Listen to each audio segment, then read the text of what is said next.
বিয়ের জাস্ট হচ্ছে 15 দিন আগেই আমার 2 জায়গায় ভিজিট পড়েছিল। আমার মতো যাদের কোনো গার্জেন নেই, মানে বাবা নেই, তারা জানো যে কতটা হেক্টিক নিজের চাকরি সামলে তারপরে বিয়ের জন্য শপিং করে মানে বিয়ে যাচ্ছে।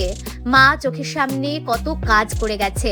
আমরা তখন বুঝতে শিখলাম যে সত্যি একটা মানুষের কতটা মানে কষ্ট হতে পারে। কাছে আমার মা সুপার ওমেন প্লাস হচ্ছে সুপার হিরো। তার আসলে আমার হাজবেন্ডের একটা মানে শুজ অর্ডার দেওয়া ছিল। কোশ্চেন আমি যেটা ইউটিউব থেকে পেয়েছি, দিদি ভাই তুমি কেন হচ্ছে সিঁদুর পরো? কারণ আমাদের বাবা নেই। একমাত্র যদি পিওর ভালোবাসা, আমাদেরকে কেউ যদি মন থেকে ভালোবাসতো, আমাদের জন্য কাঁদতো, আমাদের জন্য করতো বাবার পরে, মায়ের পরে, সেটা হচ্ছে আমাদের ঠাম্মা। রাধে রাধে, আমি প্রমিতা, তোমাদের সবাইকে আমার নতুন ব্র্যান্ড নিউ ব্লগে ওয়েলকাম। বিন্দু বিন্দুতে সিন্ধু হয়, আর বিয়ের বাজারও না ঠিক ওই রকমই। ছোট ছোট করে প্রত্যেক দিন যেটা যা মনে পড়তো বাজারে যেতাম আর বাজার থেকে কিনে নিয়ে আসতাম। আজকে চলে গেছিলাম তত্ত্বের জন্য কি কি লাগবে সেই সমস্ত বাজার করতে, বুনি আর আমি। বিয়ের বাজার মানে তো আর একদিনের বাজার নয়, আমাদের প্রত্যেক দিনই কখনো না কখনো বেরোতে হতো। আমার বাড়ির থেকে বাজারের দূরত্ব 1-1.5 কিলোমিটার মধ্যেই। আর তাছাড়া আর আমি হচ্ছে স্কুটিতেই যেতাম, তো ওই জন্য অনেক বেশি সুবিধা হতো। আর তারপরে আমরা তত্ত্বের বাজার টাজার সেরে নিয়ে তারপরে আমরা একটুখানি বোন আর আমি মিলে ফুচকা খেয়ে নিচ্ছিলাম। বাড়িতে এসে তারপরে হচ্ছে মাটির জিনিসপত্রতে মানে কালার করা, সেগুলো শুকিয়ে আবার ডবল করে পুটিং করা, তারপরে মানে প্রচণ্ডই অসুবিধা হয়ে যেত। তারপরে বিয়ের জাস্ট হচ্ছে 15 দিন আগেই আমার 2 জায়গায় ভিজিট পড়েছিল। আর আমি যে 2 জায়গায় ভিজিটে গেছিলাম প্রচণ্ড রিমোট এরিয়াতে গেছিলাম, মানে কি বলবো, সেই সাঁকো টাকো পার হয়ে যেতে হতো। আমার 2 দিনে অনেক বেশি স্ট্রাগল হয়ে গেছিল। তারপর বিয়ের বাজার তো চলেই যাচ্ছে কন্টিনিউয়াসলি, দশকর্মার বাজার, মুদিখানার বাজার, এই বাজার ওই বাজার, মানে আমি না পুরো পাজলড হয়ে যাচ্ছিলাম যে মানে কিভাবে আমি যে কমপ্লিট করব, একা মানুষ, মানে প্রচণ্ডই অসুবিধা হচ্ছিল। তারপর আমার পড়েছিল ইন সার্ভিস ট্রেনিং, তো প্রচণ্ড হেক্টিক হচ্ছিল বাড়ি থেকে যাওয়া আসা, তারপরে ওখান থেকে এসে বিয়ের জন্য যা কেনাকাটা করতে হতো, প্রচণ্ড অসুবিধা হচ্ছিল। ট্রেনিং থেকে এসে আমাকে সেই বেডিং পত্র মানে যা জিনিসপত্র সব কিনতে হতো, তারপরে হচ্ছে মানে শপিং এর যা জিনিসপত্র আছে সেগুলো কিনতে হতো, তত্ত্বের ট্রে এগুলো কিনতে হতো। বোন আর আমি প্রত্যেক দিন ট্রেনিং করে আমি মানে কি বলবো কৃষ্ণনগর যেতাম, আবার বাড়িতে আসতাম, দিয়ে তারপরে বোন আর আমি মিলে বেরিয়ে পড়তাম হচ্ছে মানে আমাদের যে নিকটবর্তী শহর আছে সেখানে।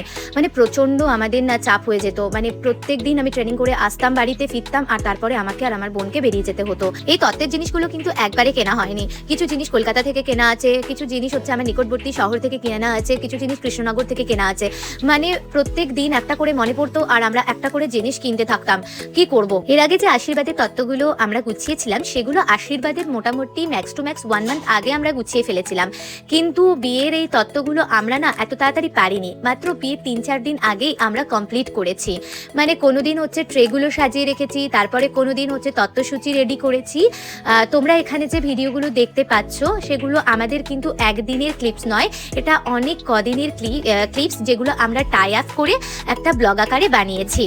এই তত্ত্ব সাজাতে আমরা বোধহয় সকাল সকাল বসে গিয়েছিলাম, আর এটা বোধহয় কমপ্লিট হয়েছিল একদম বিকেল বেলা নাগাদ।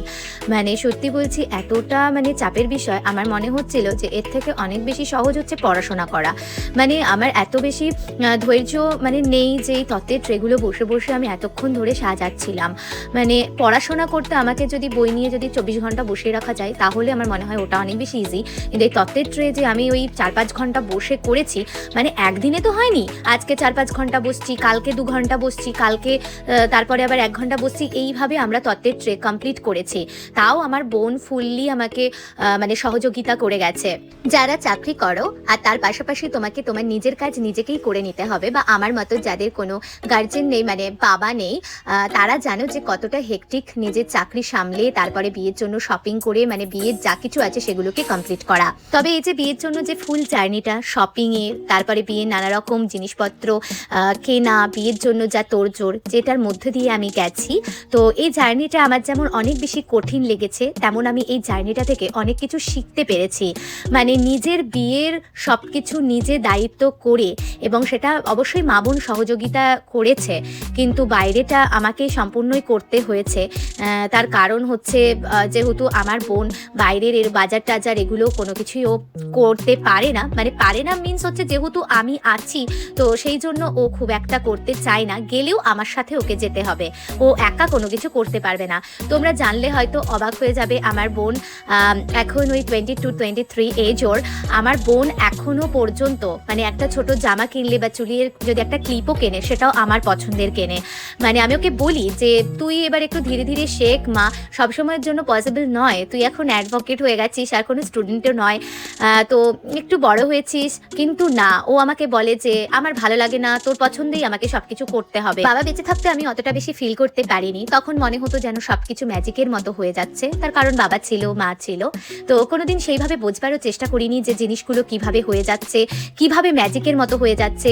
আমি যে জিনিসটা চাইছি, বোন যে জিনিসটা চাইছে, সঙ্গে সঙ্গে আমাদের মুখের সামনে চলে আসছে, কিন্তু আমরা সেই পিছনের যে রহস্যটা যে কিভাবে আসছে, কিভাবে হচ্ছে, সেটা আমরা কোনোদিনই জানবার চেষ্টা করি। বাবা যখন এক্সপায়ার করে গেলেন তখন আমি আমার মাকে দেখেছি দশভুজার মতন সবকিছু কাজ করতে।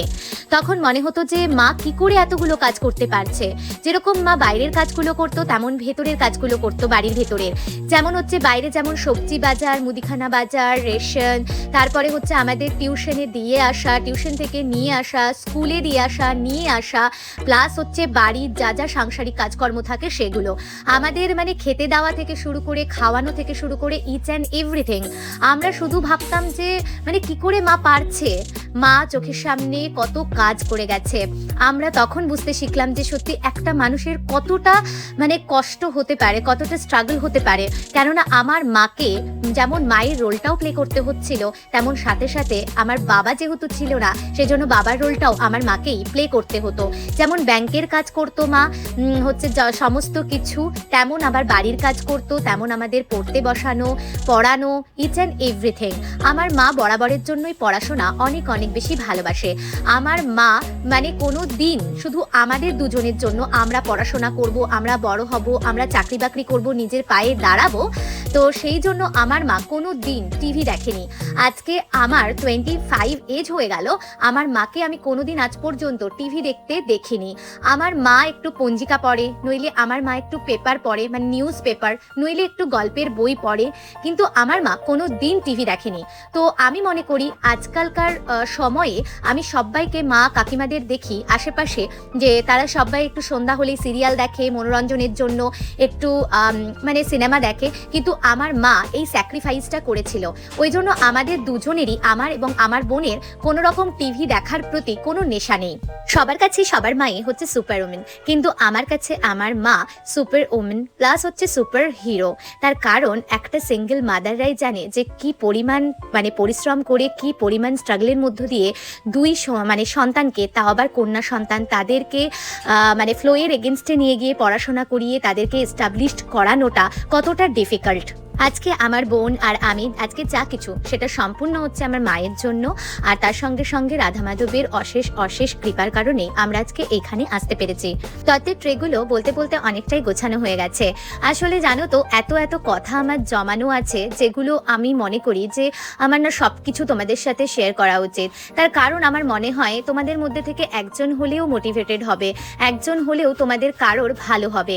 তার কারণ জীবনে অনেক কঠিন পরিস্থিতি আসে। আমি শুধু এটাই বোঝানোর জন্য তোমাদেরকে শেয়ার করি যে জীবনে কঠিন পরিস্থিতি আসবে, কিন্তু সেটার মোকাবিলা করে সামনের দিকে এগিয়ে যেতে হবে। তুমি ভাবছো হয়তো তোমার জীবনেই একমাত্র প্রচন্ড সমস্যা চলছে আর পৃথিবীর বাকি সবাই অনেক অনেক ভালো আছে, তো সেটা বোঝানোর জন্যই যে না, তোমার দলে আরো মানুষ আছে, হয়তো তোমার থেকে কেউ অনেক অনেক খারাপ আছে, আবার তোমার থেকে কেউ একটু সাময়িক ভালো আছে, কিন্তু তার মানে এই নয় যে তার জীবনে কোনো প্রবলেমই চলছে না।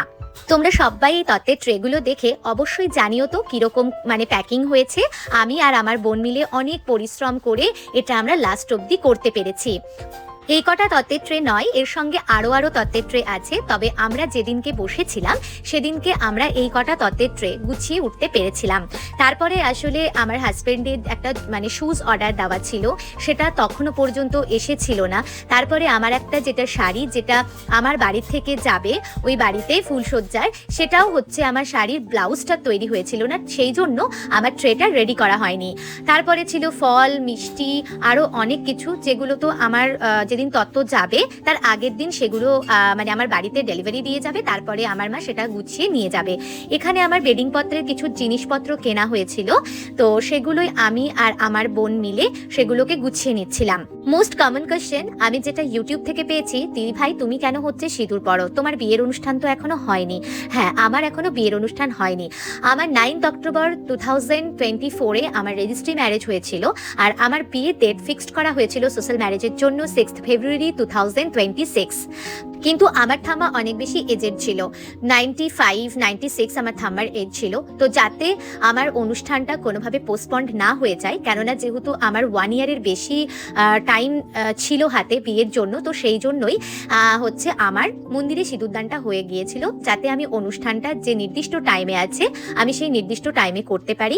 কাল ওষুধ যেটা হয়, যেটা হচ্ছে 1 ইয়ারের মধ্যে কিছু করা যায় না কোনো শুভ কাজ, সেটা হয়ে যাতে আমার কোনো বিঘ্নিত না হয়, বিঘ্ন না ঘটে, সেই জন্যই আমার সিঁদুরদানটা হয়ে গিয়েছিল।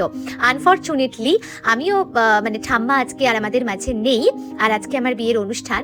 আমি ঈশ্বরের কাছে, আমার রাধা মাধবের কাছে এটাই প্রে করেছিলাম যে আমার ঠাম্মা যেন আমার বিয়ের অনুষ্ঠানটা দেখে যেতে পারে, কিন্তু কালের নিয়ম, প্রকৃতির নিয়ম, ঠাম্মাকে যেতে হয়েছে। আর যতই আজকে 95 আর 96 আমার ঠাম্মা এজে যাক, তবু আমার এটাই মনে হয় যে যদি আর ঠাম্মা 2-1 বছর আমাদের মাঝে থাকতো। তার কারণ আমাদের বাবা নেই, একমাত্র যদি পিওর ভালোবাসা, আমাদেরকে কেউ যদি মন থেকে ভালোবাসতো, আমাদের জন্য কাঁদতো, আমাদের জন্য করতো বাবার পরে, মায়ের পরে, সেটা হচ্ছে আমাদের ঠাম্মা। তো ঠাম্মাকে অনেক অনেক বেশি মিস করছি। আমি আজকে ঠাম্মাকে আমার বিয়ের অনুষ্ঠানে দেখতে পাবো না, কিন্তু আমি এটাই আশা করব যে আমার ঠাম্মা স্বর্গে থেকে আমাকে অনেক অনেক আশীর্বাদ করবে। আর ঠাম্মা তো সবকিছু দেখেই গিয়েছে, তার নাচ জামাইকে, আর আমার রেজিস্ট্রিও দেখে গিয়েছে। এটা আমার কাছে একটা পরম প্রাপ্তি। আমার বাবা তো সেটাও দেখে যেতে পারেননি। এটা হচ্ছে আমার হাজব্যান্ডের শুজ, যেটা চলে এসেছে, আমি অর্ডার করেছিলাম, এটা অনেকদিন বাদে এসেছে, আমি তারপরে এটাকে রেডি করেছি।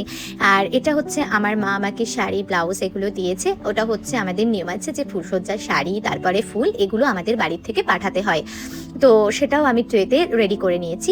আসলে আমাদের বাড়িতে আমি যখন আমার বিদায় হয়ে যাবে, তারপরে জিনিসগুলো গোছানোর মতন কোনো মানুষ নেই, তো সেই জন্য আমাকে সব আগের থেকে করে যেতে হচ্ছে। আর এখানে কিছু স্ন্যাক্স, কিছু হচ্ছে ফাস্ট ফুড আমি নিয়েছিলাম ট্রে সাজানোর জন্য, সেগুলোই এখন সাজিয়ে নিচ্ছি। আর এই যে আপনারা এত মানে ভিডিওগুলো দেখেন, আমি এই যে ব্লগ আকারে আপনাদেরকে দিই, বিহাইন্ড দ্য সিন আমার বোন সবটা করে যায়। যাই হোক, তোমরা সবাই অনেক অনেক ভালো থেকো, আমার চ্যানেলটাকে সাবস্ক্রাইব করে নিও। পরবর্তীকালে বিয়ের অনেক অনেক ব্লগ আসতে চলেছে, তো তোমরা অনেক অনেক ভালো থেকো। টাটা।